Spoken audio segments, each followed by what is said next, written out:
Olá pessoal, tudo bem? Vamos aqui então para a nossa primeira aula, tá? A temática, tá? Da nossa primeira aula. Períodos históricos importantes para a civilização ocidental. Antiguidade, Idade Média, Renascimento, Idade Moderna, Revoluções Burguesas e os Ideais Liberais e a Contemporaneidade. Pessoal, a função, o objetivo dessa aula aqui é fazer uma retomada, né, dos períodos históricos que são importantes e que influenciam a nossa cultura ocidental, tá? Resgatando informações lá do ensino médio, como se fossem conhecimentos gerais de fato. Afinal de contas, estamos numa disciplina de História e Turismo e, para contextualizar o surgimento da atividade turística, eu preciso primeiro fazer esse resgate aí periódico. Se tivesse na sala de aula, no quadro negro, eu faria uma linha do tempo, marcando na lousa todos esses períodos históricos e relembrando um pouquinho para vocês. Então eu vou tentar ser breve aqui, porque eu não posso gastar o mesmo tempo que dentro da sala de aula, tá? Por causa que o tempo é ouro nessa nossa sociedade avançada e tecnológica. Então vamos lá, começando, né? O que influenciou aí a civilização ocidental? Tá? Muito, a Antiguidade Clássica, Grécia e Roma, tá? Que foram duas civilizações extremamente importantes. Eu estou igualando, né? Grécia e Roma foram civilizações diferentes. A começar pelo idioma, na Grécia se falava o grego e em Roma se falava o latim, tá? Que deu origem a diversas línguas latinas, dentre elas a língua portuguesa. Tá? Bom, sociedade, como era a sociedade nessa época, tá? Tanto da Grécia como Roma? Era uma sociedade bem estática, ela funcionava como se fossem castas, tá? Onde quem nasceu na classe mais alta permanece nela e quem nasceu na classe intermediária ou mais baixa permanecem nelas também. Não há uma mobilidade social.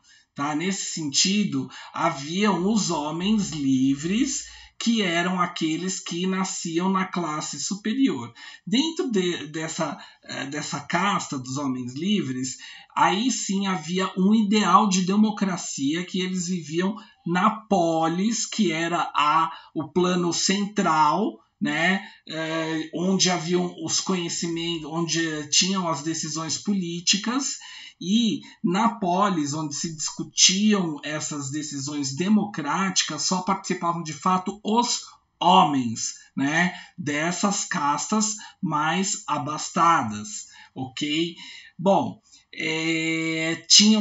haviam também os escravos, né, e eles tinham diversas práticas, né? Aí eu já estou falando um pouquinho dessa questão política, né? Quando eu falei da polis grega, né? Do ideal de democracia. Tá? Tem todo um conceito que vem aí da Grécia Antiga e de Roma. Tá? A Grécia foi o surgimento, Roma foi logo a civilização que subjugou a civilização grega, mas ela assimilou muita coisa da civilização grega. São civilizações extremamente diferentes, mas também com semelhanças. E é dessa semelhança que eu estou falando aqui para vocês. Bom, a religião. Tá? A religião é algo muito interessante, tá? Nessas civilizações.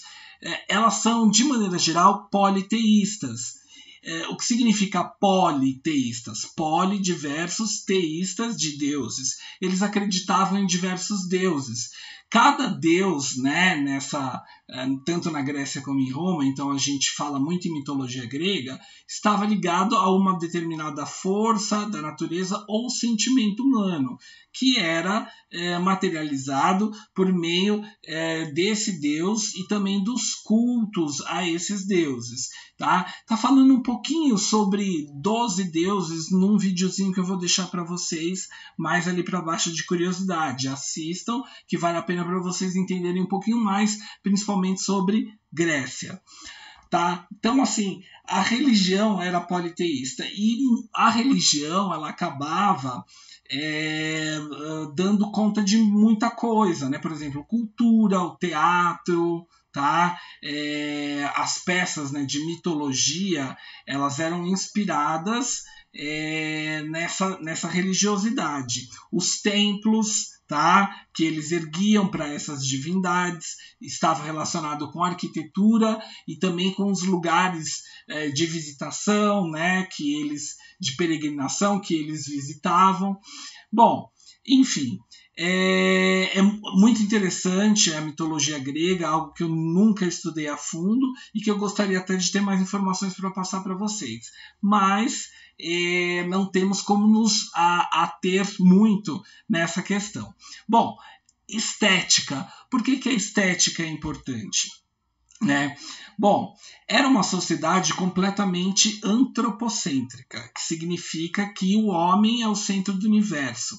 Tá? Então, eles, mesmo os deuses, né, que eles acreditavam, eles adotavam formas humanas. Embora não fossem humanos, eles adotavam formas humanas, porque eles acreditavam que os homens tinham comportamentos influenciados por determinados deuses. Né? E aí eles cultuavam muito o corpo, né? Tanto que o ideal de beleza, né? E o ideal do corpo físico grego é muito atual. Né? As esculturas gregas são muito bonitas, elas retratam, tá?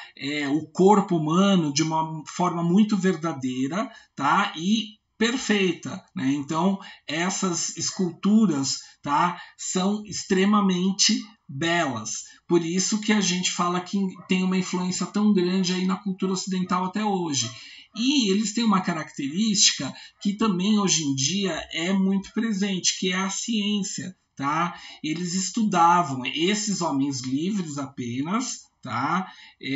Estudavam e desenvolveram diversas ciências, matemática, física, astrologia, tá? E as artes, a literatura, a escrita, eles estudavam muito. Né? Era uma forma diferente de estudar, mas as ciências elas se desenvolveram muito nesse período.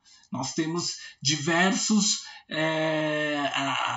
autores, né, que são retratados até hoje como pais, por exemplo, da filosofia, escolas de pensamentos filosóficos que são do período grego e do período romano.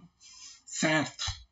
Bom, mas aqui eu vou falar rapidamente, né? Todo o império, né, gente, ele tem um início, né, um auge, um apogeu e depois um declínio. Foi assim com a Grécia, né, que sucumbiu a Roma e, por sua vez, Roma também não foi diferente. Tá? Uma curiosidade sobre Roma, foi no período romano que nasceu Jesus Cristo.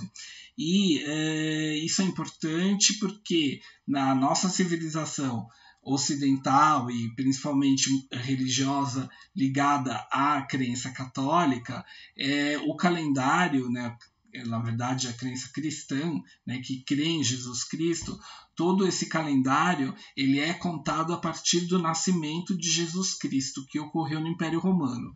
Tudo que é antes de Cristo é antes desse período romano onde nasceu Jesus Cristo, e tudo que é posterior ao nascimento dele é depois de Cristo, e é por aí que nós contamos os anos e os séculos e a passagem do tempo.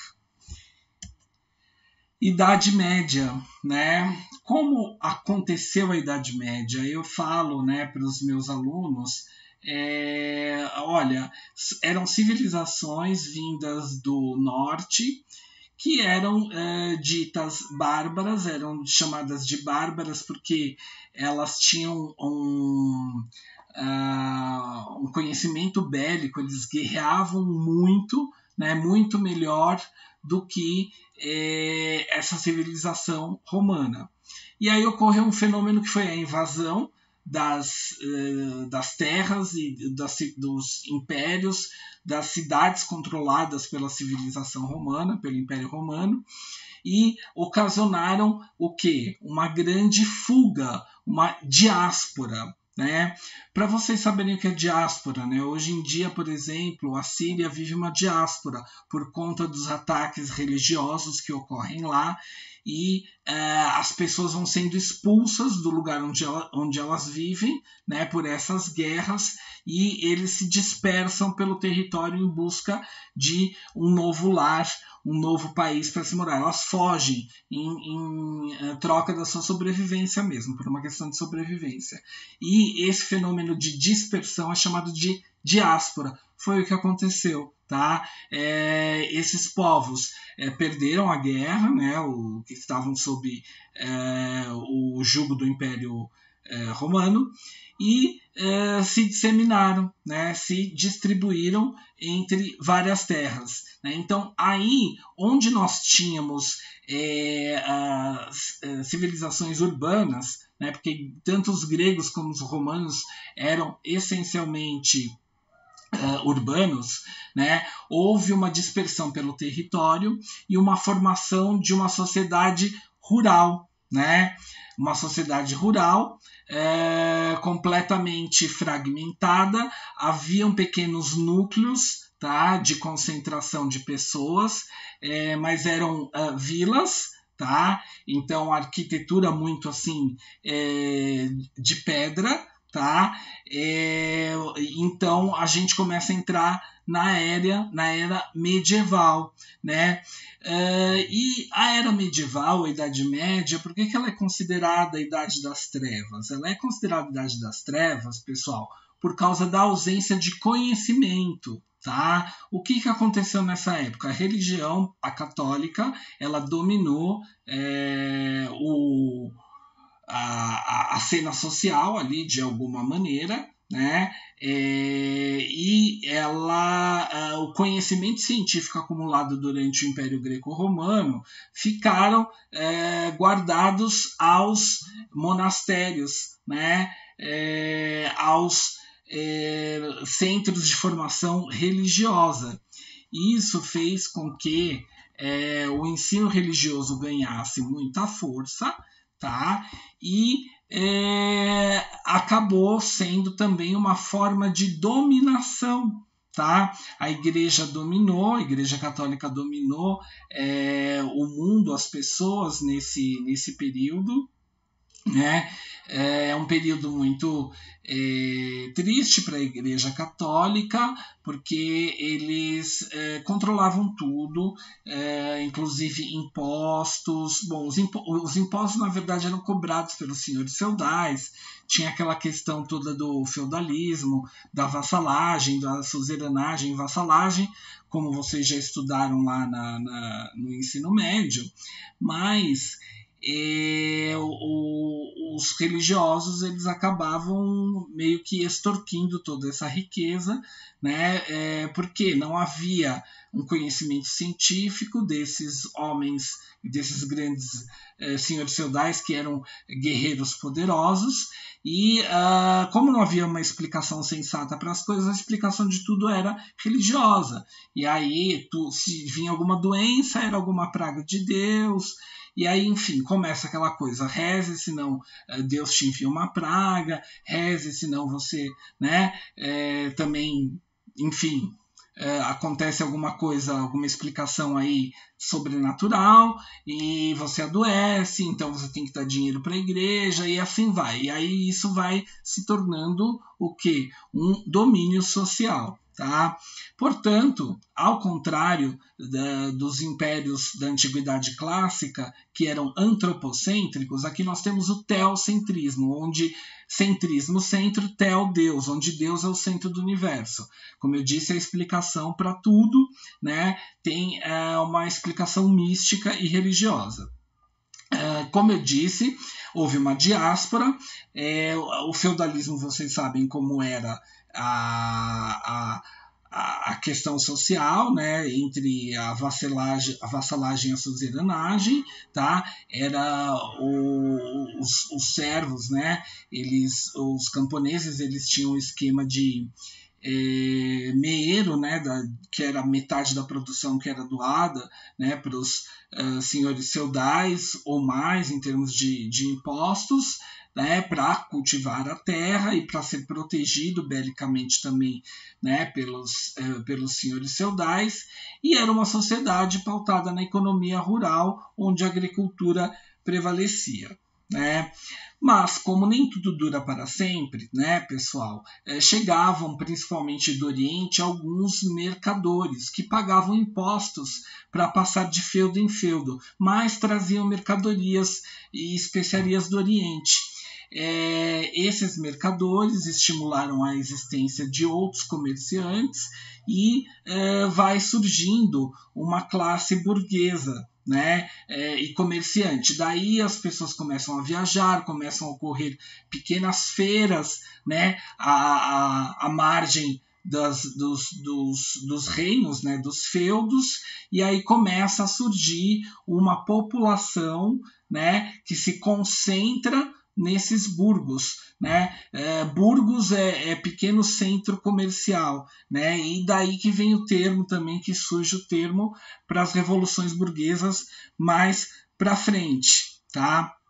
Bom, e aí, obviamente, né, os grandes senhores feudais, que na verdade deram formação ao absolutismo, que eram os reis, né, eles acabaram se aliando aos burgueses, que tinham mais poderio econômico, e meio que deixaram de lado a Igreja Católica e formaram novas sociedades burguesas, retornando aos centros urbanos. E aí, quando isso acontece, a gente já está falando do Renascimento. Pessoal, claro que tudo isso foram mudanças graduais que ocorreram de maneira muito lenta, né, com diversos acontecimentos históricos. Eu estou só resumindo aqui para dar um contexto para vocês. Pois bem, o Renascimento não é considerado um período, uma era, né? Uma idade, a Idade Média, a Idade Moderna, Antiguidade Clássica. Ele é muito mais retratado como um período da história cultural, né? Ele foi muito importante para a literatura, como se fosse um movimento artístico-cultural. Mas ele foi muito mais do que isso. O Renascimento tem esse nome, inclusive, de renascer. É o que? É o renascimento da ciência, né? O ressurgimento do conhecimento científico, tá? E isso aconteceu, né, por conta do golpe, né, da aliança entre burguesia e monarquia, né, deixando um pouco o poder da igreja de lado, né? E aí, como os burgueses vivem em cidades, têm o seu dinheiro por meio do comércio, né, e da moeda circulando, logo, né, o novo modelo de sociedade ele passa a ser urbano também. Gente, no Renascimento, a grande moda, né, o grande ideal era estudar tudo. Porque como o conhecimento ficou muito trancado nos muros da igreja, o que aconteceu? Eles precisavam resgatar esse conhecimento e estudar de tudo. Estudar seres vivos, estudar o corpo humano, estudar, fazer dissecação mesmo de cadáveres, abrir, cortar, ver como é por dentro, para conhecer, né? Para depois fazer uma série de estudos descritivos para entender como é o funcionamento do corpo humano e de outros animais também, né? Então, a racionalização, a ciência, ela passa a estar na moda e isso vai se influenciar, inclusive, na arte, né, que é onde se fala tanto do renascimento cultural. E a arte é importante porque estamos num curso de turismo também. Tá? E aí existiam grandes inventores, né, que estudavam, enfim, tudo, né? E eles também eram artistas, né? Então são os grandes mestres do Renascimento. Tá? É aí que vem uma parte que eu gosto de falar para vocês, que são quem? As tartarugas ninjas. Mas e aí, professor, o que as tartarugas ninjas têm a ver com os mestres renascentistas? É só um recurso didático para vocês se lembrarem, principalmente, dos 4 maiores mestres renascentistas da história da humanidade. Né? Por quê? Porque as tartarugas ninjas levam os nomes deles. Né? Rafael, Donatello, Michelangelo e Leonardo. Tá? Então, vou lá, coloquei uma fotinha aí das tartarugas ninjas para vocês. Né? Se alguém não assistiu, né? Não assistam também, o professor não está recomendando, porque é uma grande bobagem, só tem besteira, é só por causa do nome mesmo. Tá? Bom, então os mestres renascentistas eles foram grandes inventores, né? Que integraram tanto a ciência como a arte. E aí, né, óbvio, como a gente gosta muito de visitar museus, locais turísticos, eu não podia deixar de trazer uma imagem de cada obra de arte desses grandes mestres. Né? Aqui, uma imagem da Madonna Sistina, né, do Rafael, né, que foi um artista plástico, além de inventor, e essa Madonna Sistina, né, é uma peça de altar que foi encomendada em 1512 pelo Papa Júlio II para a Igreja de São Sisto, em Placência. Né? E essa foi uma das últimas obras de arte do grande mestre Rafael, né? Um grande mestre renascentista. Obviamente existem muitas outras, então deem uma pesquisada. Né? Várias das obras deles estão ainda em Florença, na Itália, que é o berço da civilização ocidental, né? O berço do renascimento cultural. Donatello ele se sobressaiu muito mais nas esculturas que ele realizava. Aqui eu trouxe como exemplo uma obra dele, São Marcos, né? Conhecida como São Marcos de Donatello. Foi feita aí entre 1411 e 1413, né? É uma estátua que tem uma dimensão interessante. Ela coloca aqui 7 pés e 9 polegadas. É exibida no Museu de Orsan Michele, né, Igreja, em Florença. Como eu disse, Florença é o berço do Renascimento. Originalmente foi exibido num nicho exterior à igreja, e onde hoje tem apenas uma cópia. O que é interessante, gente, tanto da pintura como da escultura renascentista, é que como eles espelhavam a ciência na arte, eles reproduziam perfeitamente o corpo humano. Uma pintura renascentista, ela é uma fotografia, né?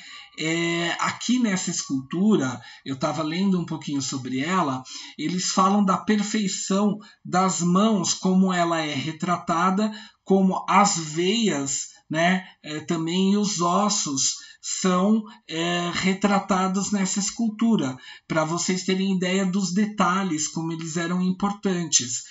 Você percebe a roupa tem um certo movimento, né?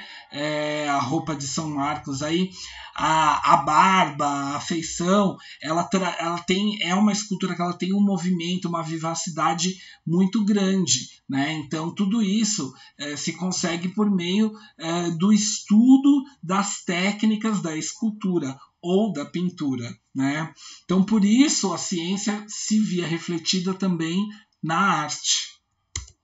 Michelangelo, gente, essa imagem todos vocês já viram em algum momento, né? A Criação é um afresco que está no alto, né, da Capela Sistina, né, que fica no Vaticano, né, o Vaticano, um estado independente, na realidade está na Itália, localizado bem próximo ali a Roma, mas é um condado, né, específico, é considerado um país específico dentro ali de Roma, porque é a sede da Igreja Católica Mundial, tá?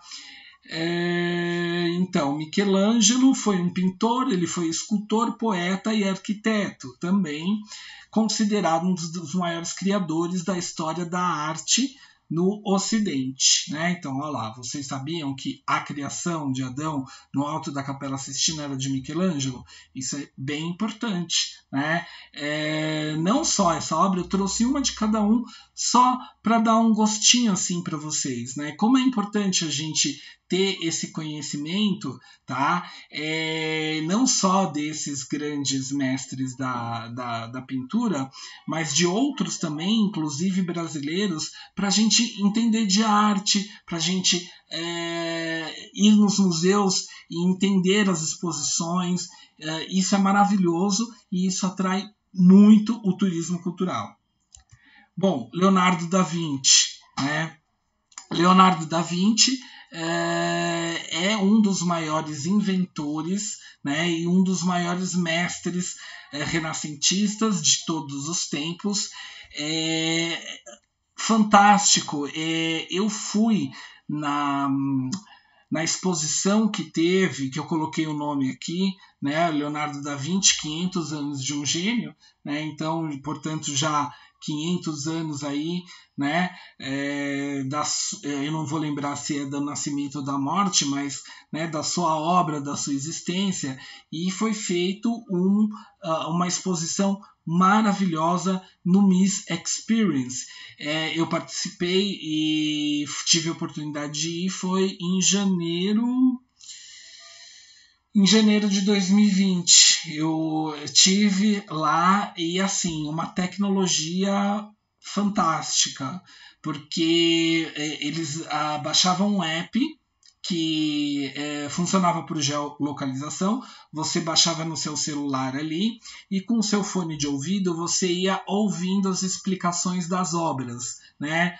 Fantástico, né? As obras, ele foi um inventor que ajudou, estimulou as primeiras máquinas de voar, né? Ele era físico, enfim, e tem as experiências contando como eram as experiências desses experimentos dele, tá? Então, vale a pena pesquisar sobre essa exposição. Eu acho que ela já acabou, só que o que eu descobri pesquisando para essa aula é que eles criaram uma edição especial virtual. Eu achei fantástico e aí eu quis trazer para vocês, porque vocês podem fazer a pesquisa dessa exposição e ter a experiência de vivenciá-la virtualmente. Eles cobram ingresso, tudo. Eu ainda não participei, mas achei muito interessante e não sabia, né, que a gente já estava tendo esse tipo de experiência e abordagem por parte dos museus. Eu achei muito bacana. Uma saída excelente, maravilhosa aí para a gente, né, enquanto experiência cultural. E eu trouxe, óbvio, o quadro mais famoso de Leonardo da Vinci, que é a Mona Lisa, né? Ele é um quadro muito estudado, porque dizem que é um sorriso enigmático, né? Quem foi né, a Gioconda, né, que foi a pessoa retratada no quadro. E ele é muito famoso, muito consagrado esse quadro. E tem uma curiosidade para contar para vocês, porque o sorriso da Mona Lisa é assim, discreto. A minha orientadora na história, a tese dela de livre docência na PUC, ela defendeu há pouquíssimo tempo, ela escreveu Por uma História do Sorriso. E ela conta a história da humanidade por meio do sorriso. E por que ela é retratada assim, a Mona Lisa? Que é um dos sorrisos mais famosos da história da humanidade. Na realidade, naquela época, eles eram todos banguelas, portanto, ela não poderia ser retratada, né, com os dentes quebrados e faltando, porque seria feio. Por isso esse sorriso enigmático, com a boca fechada, né, gente? Então, olha só, porque naquela época ainda não tinha esse avanço e esse conhecimento por causa das questões da higiene bucal e etc., que é algo que foi sendo, né, construído ao longo do tempo, e ela conta um pouco disso também no livro dela. Recomendo para quem se interessar pela temática, Por uma História do Sorriso. Maria Isilda Santos de Matos, minha orientadora lá da PUC, tá, gente? Bom, aqui vamos falar, então, das revoluções burguesas, né? As revoluções burguesas, eu já comentei um pouquinho sobre o surgimento dos burgos, o fim da Idade Média. Mas daí, da Idade Média para essas revoluções do fim da Idade Média e o renascimento cultural, o ressurgimento das cidades até a Revolução Francesa. Aliás, eu acabei de ver aqui, Revolução Francesa, eu escrevi errado, né? A Revolução Industrial, pelo menos eu escrevi certo. Olha só que coisa, né? Eu não vou consertar agora, porque senão eu vou desmontar minha aula aqui no slide, né? Aí não vai dar certo, estou gravando pelo OBS Studio, enfim. Bom, Revolução Francesa. A Revolução Francesa foi um período histórico muito importante que tinha como ideais a liberdade, a igualdade e a fraternidade. Na realidade, um passo mais à frente, né? Porque saindo da Idade Média, a monarquia ela sai fortalecida, né? Embora existam cidades, centros urbanos, o poder monárquico ainda é o vigente. E a Revolução Francesa ela vai tirar isso. Ela é uma revolução que busca o republicanismo e a formação da república, né? Ou seja, a formação da democracia. Por isso é tão importante a Revolução Francesa. Essas revoluções burguesas elas são essenciais para entender a nossa sociedade hoje em dia. Tá? Então nós vivemos em democracias, né, na maior parte, né, da contemporaneidade. Então somos republicanos, né, graças aí a ideais da Revolução Francesa, e temos outra influência muito grande, que já de um caráter mais econômico, que por sua vez ocorreu de forma primária, depois se espalhando para o resto do mundo, que foi a Revolução Industrial na Inglaterra, no século XVIII também, mais ou menos contemporânea à Revolução Francesa. Tá? Então, a Revolução Francesa, obviamente, na França, e a Revolução Industrial na Inglaterra. Tá? E, gente, a Revolução Industrial ela é extremamente importante para a formação do capitalismo atual, né? Ela vai ditar, de fato, consolidar o capitalismo, né? E é importante também para o surgimento do lazer e do turismo, né? Que é onde eu quero chegar com esses períodos históricos aqui, certo? Bom, Idade Moderna. A Idade Moderna em si, pessoal, ela ocorre, né, justamente por sucesso da Revolução Industrial, né? E então, na realidade, aqui quando eu falo de Idade Moderna, eu estou falando também de Revolução Industrial. Há muitas mudanças nas relações de trabalho. O que acontecia? Como a sociedade era rural, né, na Idade Média, ela volta a ser urbana.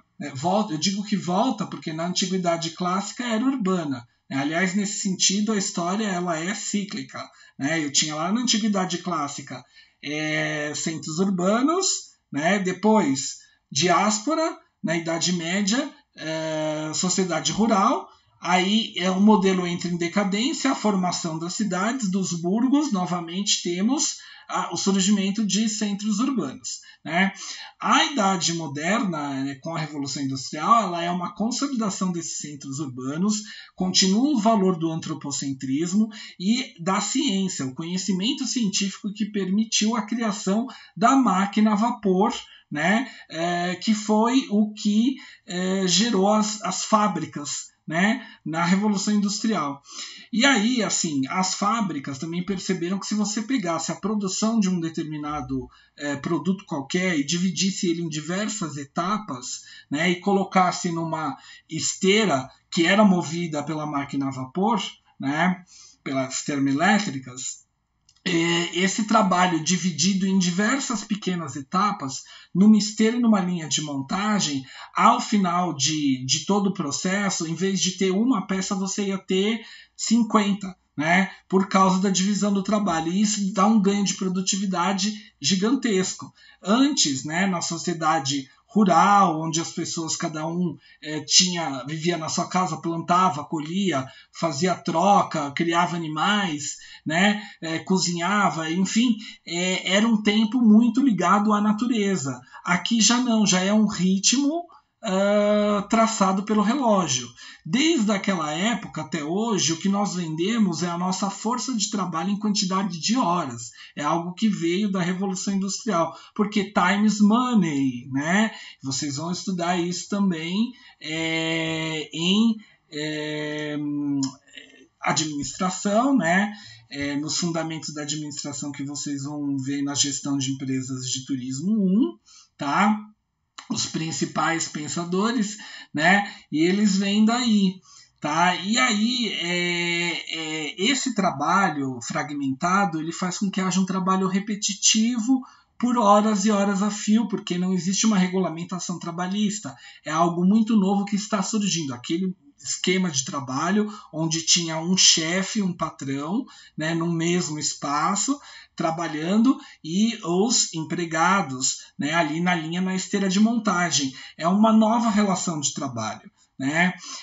Portanto, há uma exploração muito grande. Né? Os produtos eles são mais voltados, pensados mais no processo de produção, né, da tecnologia do que do gosto do cliente. Então é assim, tudo é igual para todo mundo. Eu produzo calças, as calças são todas iguais, da mesma cor, né, que é para facilitar o processo industrial.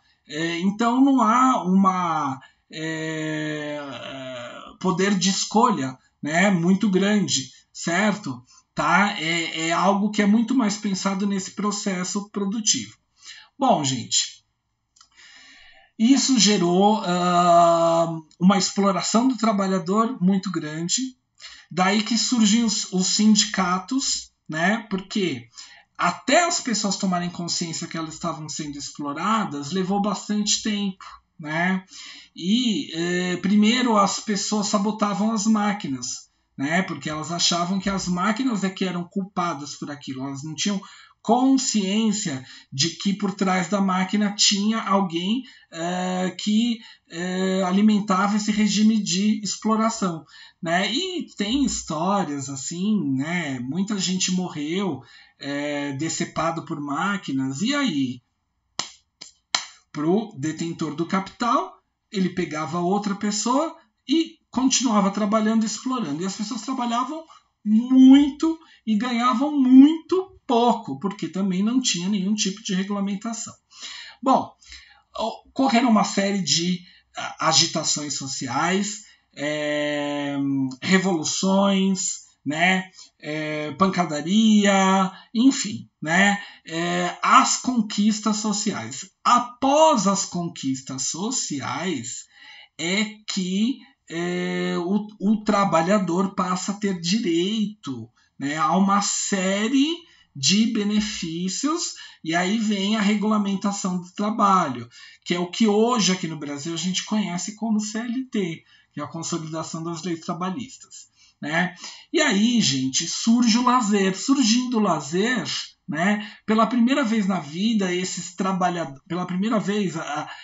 trabalhadores eles vão ter tempo livre e um certo dinheiro acumulado para poder gastar com lazer e, consequentemente, com viagens. Daí surgem os primeiros balneários marítimos ingleses, tá? Do século XVIII, e a excursão para a praia. E daí vai surgir também, né, um grande personagem histórico que vocês vão estudar mais para frente, né, um de vocês, que é o Thomas Cook, tá? Que é o pai do agenciamento de viagens. Mas, enfim, gente, é importante a gente ter em mente a contextualização histórica e saber que sem a existência do trabalho opressor, né, ditado pelo ritmo do relógio, tal qual hoje em dia, só depois dele e da consciência da exploração dele é que se obteve o direito a uma série de conquistas sociais, dentre elas o tempo livre para lazer e turismo. Ou seja, o turismo só surge porque existe primeiro esse trabalho opressor, né? Antigamente, né, antes dessa Revolução Industrial, as pessoas trabalhavam se divertindo, porque você tinha o ritmo da natureza, e ia trabalhando e ao mesmo tempo, enfim, né, se divertindo, tá, da maneira como era possível, não que tudo fosse em flores, obviamente, era um trabalho pesado, muito relacionado à agricultura, né, mas não havia aquela pressão de produtividade do ritmo da máquina a vapor, né? Tá? Então, muito importante isso, tá? Por que a Revolução Industrial, ó, questão de prova, hein, gente? Por que a Revolução Industrial é importante para o turismo? É importante para o turismo por quê? Porque surge o trabalho da maneira como ele existe hoje em dia, opressor, né, repetitivo, alienante, tá? E isso leva o trabalhador a se cansar demais e a reivindicar seus direitos. Após muitas lutas e conquistas sociais, surge uma série de direitos trabalhistas, e dentre eles está o direito ao descanso semanal remunerado, férias, né, a cada um mês por ano, tá? E 13º, enfim, outras conquistas, e daí a oportunidade de se fazer turismo. E só por isso que existe turismo, tá? Então, o turismo, como conhecemos hoje em dia, ele surge aqui, tá? Tudo, professor, mas ninguém viajava antes da Revolução Industrial? Sim, existiam pequenas iniciativas, pessoas com mais dinheiro que viajavam, sim, mas elas viajavam, era bem menos gente que viajava, que podia viajar, tá? Para uma elite muito reduzida, né? Agora, da maneira como nós conhecemos hoje em dia, que em tese qualquer pessoa pode fazer uma viagem, ainda que curta, para um local próximo, né, é um marco, né, é o surgimento desse tipo de turismo de viagem que nós vivenciamos hoje em dia. Antes disso, nos outros períodos históricos anteriores, nós dizemos em viagens ou antecedentes históricos do turismo, tá bom? Não esqueçam disso, hein, pessoal? Importante. Bom, e aí, obviamente, eu já estou finalizando aqui a aula, que eu já falei demais e eu não posso falar tanto assim, porque aqui no ensino remoto a gente tem que ser mais... né? A gente não tem aquele mesmo tempo da sala de aula. Eu termino aqui com a contemporaneidade, justamente para não me estender, mas depois da primeira Revolução Industrial vieram outras. A energia elétrica foi uma revolução industrial muito grande, e depois também a era do computador e da internet, que é outra revolução industrial que transformou a nossa vida aí de maneira absurda, né? Se fosse essa pandemia em outros tempos, que a gente não tivesse essa tecnologia, nem estudar ninguém ia poder estar estudando, né? Então, assim, bem complicado. Enfim, gente, vou terminar por aqui e a gente se vê logo mais na próxima aula, tá bom? Tchau, tchau aí para vocês, pessoal.